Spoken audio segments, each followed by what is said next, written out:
DK Shivakumar JDS നേതാക്കളുമായി ചില ചർച്ചകൾ നടത്തി കഴിഞ്ഞിരിക്കുകയാണ്.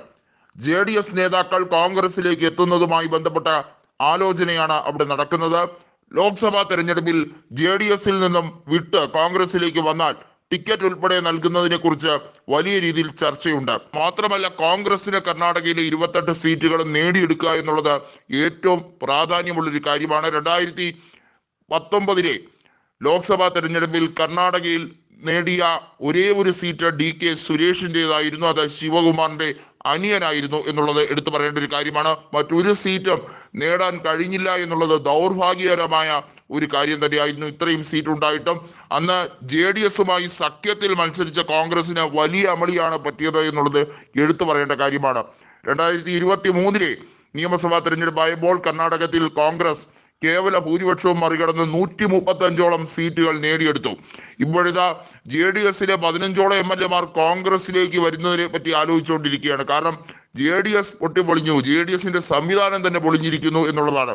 കുമാരസ്വാമിയും രേവണ്ണയും ഒന്നും വിചാരിച്ചാൽ JDS-നെ ഇനി പുനരുജ്ജീവിപ്പിക്കാൻ കഴിയില്ല. JDS-ന്റെ വോട്ട് ബാങ്കായിരുന്ന മൈസൂർ രാഷ്ട്രീയത്തിൽ കോൺഗ്രസിന്റെ ഒരു ശക്തമായ വാശിയേറിയ തിരിച്ചുവരവാണ് നമ്മൾ കണ്ടത്. അതുകൊണ്ട് തന്നെ കോൺഗ്രസിന് ഇനി ഈ കാര്യങ്ങളിലൊന്നും ഭയക്കേണ്ട കാര്യമില്ല.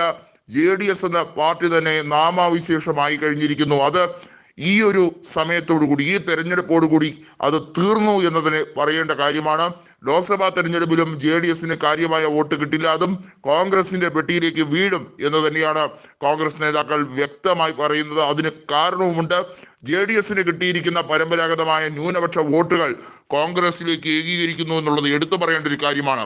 ഇക്കുറി JDS-ലെ ചിലർ കോൺഗ്രസ് സ്ഥാനാർത്ഥികളായി കോൺഗ്രസിലേക്ക് വരുന്ന രീതിയിലേക്കാണ് DK ശിവകുമാറുമായി കൂടിയാലോചിക്കുന്നത്. അങ്ങനെയെങ്കിൽ തീർച്ചയായും നമുക്ക് മനസ്സിലാക്കാം, അവിടെ ഇനി ഒരു ത്രികോണ മത്സരം ഒരിക്കലും നടക്കില്ല. അവിടെ BJP വേഴ്സസ് കോൺഗ്രസ് എന്ന രീതിയിൽ ഡയറക്റ്റ് ഫൈറ്റ് നടക്കുന്ന ഒരു സംസ്ഥാനമായി ഈ ദക്ഷിണേന്ത്യൻ സംസ്ഥാനമായ കർണാടക മാറുന്നു. അത് ഒരു വലിയ രീതിയിലുള്ള മാറ്റമാണ്.